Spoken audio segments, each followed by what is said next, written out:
derailed the show. Just derailed it.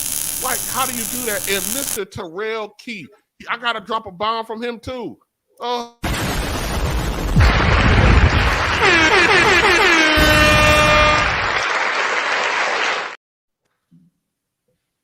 Member number 2, the youth principal. My God. Look at this. What is this?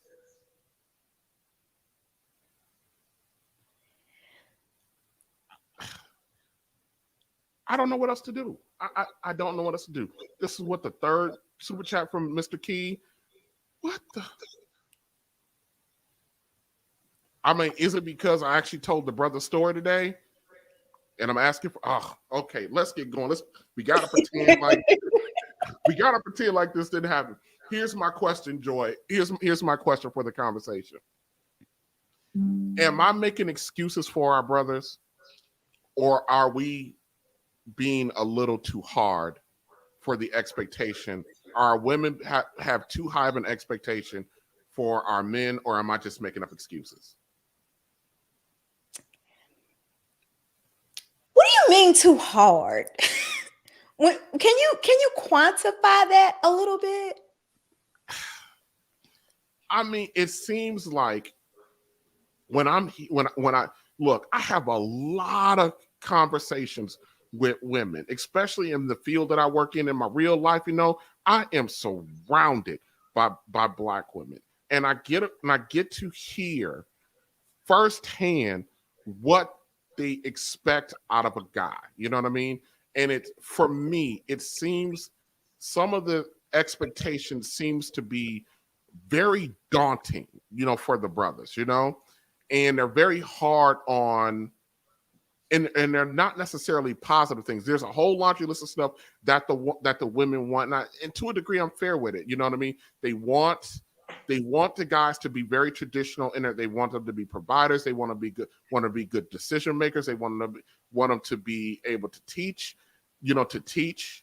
They want them to be able to anticipate your needs. They want to be able to talk to you. They want to be your friend, all of that, Mm-hmm. And then they also expect the guys to be like these high earners and have these different physical requirements. And then also they want to be, and you and I have had this discussion, they want us to be partners.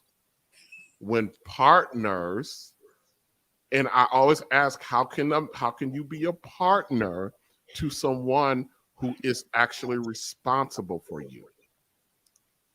So we have a lot of expectations for our guys, and then their experiences with men lead them to believe that men are immature, they're not stable, they don't make wise decisions. We chase everything that move, and I'm sitting up here with all of this information, and I'm going, and they talk about the quality of men like that lady did at the beginning in that clip. And I'm saying to myself, if there's a problem with the quality of men, that's because our men today were never groomed to be men. And this is not a complete knock on our women who did the job of raising the children, but you only raise them with the idea of what you think the man is, what the man should be, and the qualities that are instilled in us are not necessarily qualities that are actually attractive to women. So you got a whole group of guys out here who I said they're kind, they're responsible, they're competent, but they interact with you more like a woman. That's because your behavior patterns are set by the influences that you have growing up. And if there's no male balance to that in the home, then when you're interacting with a guy, you're going to get what he's accustomed, how he's been programmed to interact. I understand that. I mean, I will start with this statement. I think that when we start to have conversations about the opposite sex, there needs to be some introspection of yourself. Only you can be accountable for you. Men have to work on themselves and women have to work on themselves. There's no way that I will ever be able to tell a man how to be a man. There's no amount of books I can read, television I can watch to be able to do that. And as one of these single mothers, I have a son and I don't want him to be a mama's boy. I heard you reference that a little bit. I don't want him to be a mama's boy at all. And so what I try to do is use various resources to stand in the gap for things that I cannot provide as a woman.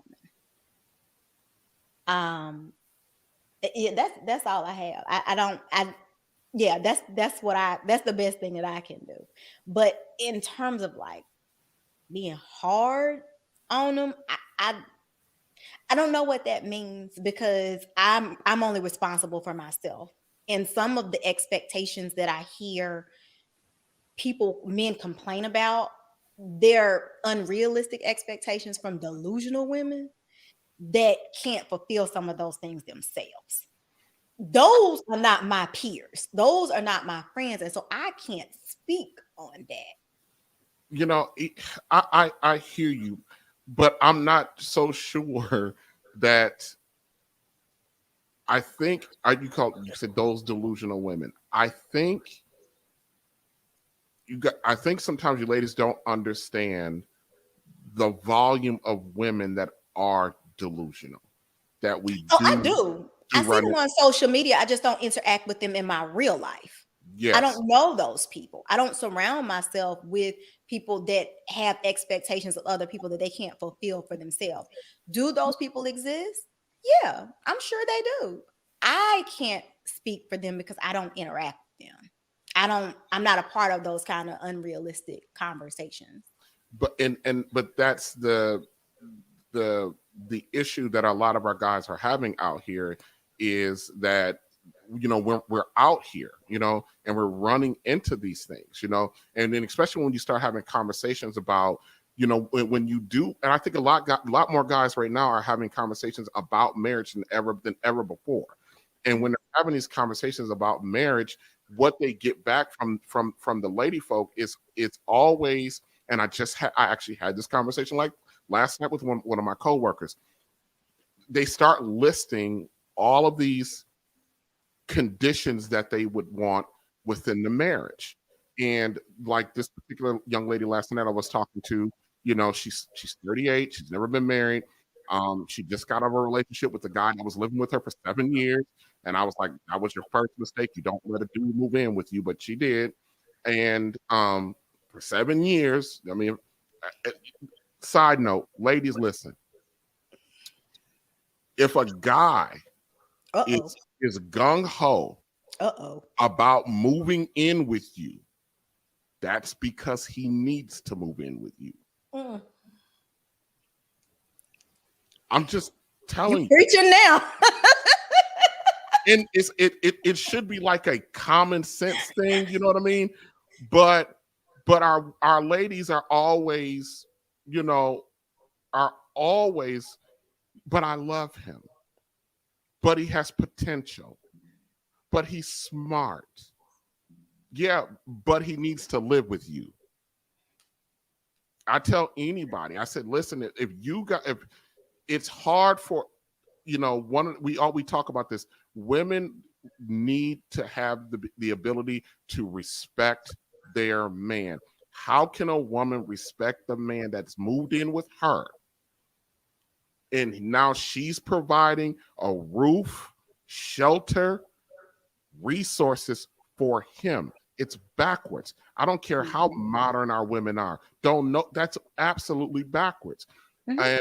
And this particular, you know, lady last night, she was like, yeah, you know, when I get married, you know, I got to have my separate bank account. We got to have our 2 houses and I got to have, and I told her, I said, then you don't want a husband. They have 2 houses. Like they're going to live separately from each other? Because she has a house now. Oh, okay. Or she's about to. She's closing on a house. So she said, So she got him in. Well, I'll just keep mine just in case something goes wrong. I got mine to go back to. And I told her, you don't need to get married. There's nothing in this life that you can do that doesn't have risk. You're dealing with a human being. Human beings are risky. Yes, you can minimize the risk, but human beings are risky. And I say this to the guys, you know, getting married to a woman, it is risky. And a lot of our women believe that I think they have a profound misunderstanding of the legal system when they get married. Most women, if the relationship ends, will be made whole. That guy probably won't, but you will. The system is set up, especially if y'all have children. Hell, y'all ain't gotta have children together. There's got to be, if there's a kid in the vicinity, the woman will almost always be made whole. And now if you marry a guy and y'all have a kid together and y'all come together under that house and y'all got to go separate, that house goes with the kid.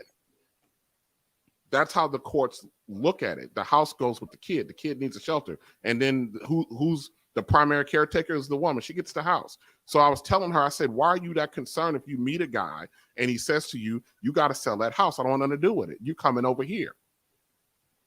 Well, that's not going to work in my marriage. You don't get, well, but you're 38 years old. You ain't even had one yet. Some people have been on 2 or 3 by that time, you know, so you haven't had the one. How is that working out for you with your pursuit? If that's what you say you want. And she talked about very specifically about how she doesn't want all of the pressure and all the relationship.